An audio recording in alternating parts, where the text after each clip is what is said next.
बिस्मिल्लाहिर्रहमानिर्रहीम। अस्सलामुअलैकुम वरहमतुल्लाह। दोस्तों, आज हम आपको बताएंगे मक्का मुकरमा के कबूतरों के बारे में। आपने अक्सर देखा होगा कि मक्का मुकरमा के चौकों, गलियों और बाज़ारों में, ख़ुसूसन मस्जिदुल हराम के अतराफ़ में हज़ारों की तादाद में कबूतर आपको नज़र आते हैं।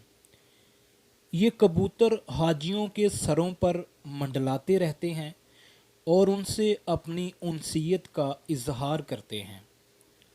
हाजी भी इन कबूतरों को दाना डालकर खुशी का इजहार करते हैं, और जब ये कबूतर गौल की शक्ल में या झुंड की शक्ल में एक जगह से उड़कर दूसरी जगह जाते हैं तो ये मंज़र बड़ा दिलकश लगता है।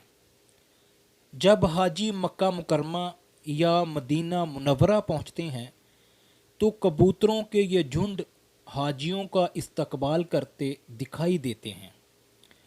यहाँ मैं आपको ये भी बताता चलूँ कि किसी को भी इन कबूतरों को मारने या शिकार करने की इजाज़त बिल्कुल नहीं है, चाहे वो हाजी हो या यहाँ का कोई मुकीम हो।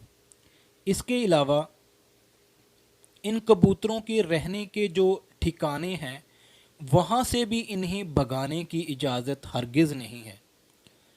अल अरबिया अखबार की एक ख़बर के मुताबिक ज़ुल्हज्जा के इब्तदाई 5 दिनों में मदीना मुनव्वरा से कबूतरों के झुंड मक्का मुकरमा आते हैं और फिर महीने के दरमियान में वापस मदीना मुनव्वरा लौट जाते हैं।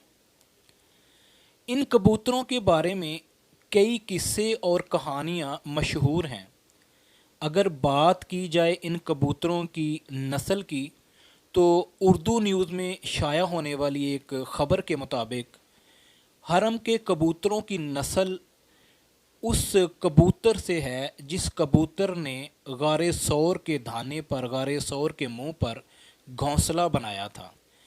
यानी मशहूर वाक़या है कि जब हमारे प्यारे आका हज़रत मोहम्मद सल्लल्लाहु अलैहि वसल्लम ने सैयदना अबू बकर सद्दीक़ रज़ी अल्लाह ताला अन्हो के हमरा इस गार में क़याम किया तो गार के मुंह पर कबूतर ने घोंसला बना दिया।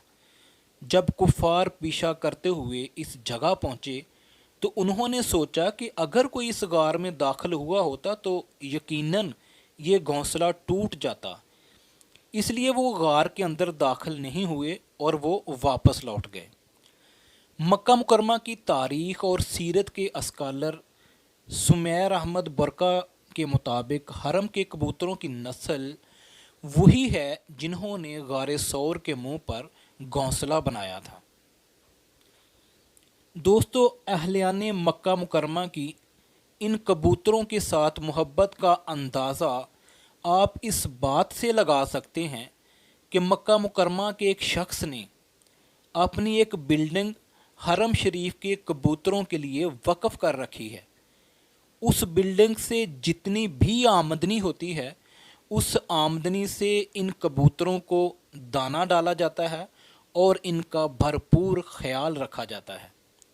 हमारी दुआ है कि अल्लाह ताला आप सबको हरमैन शरीफैन की ज़ियारत और हिजाज़ मुक़द्दस की बहारों में इन कबूतरों के दिलकश और हसीन नज़ारे नसीब फरमाए।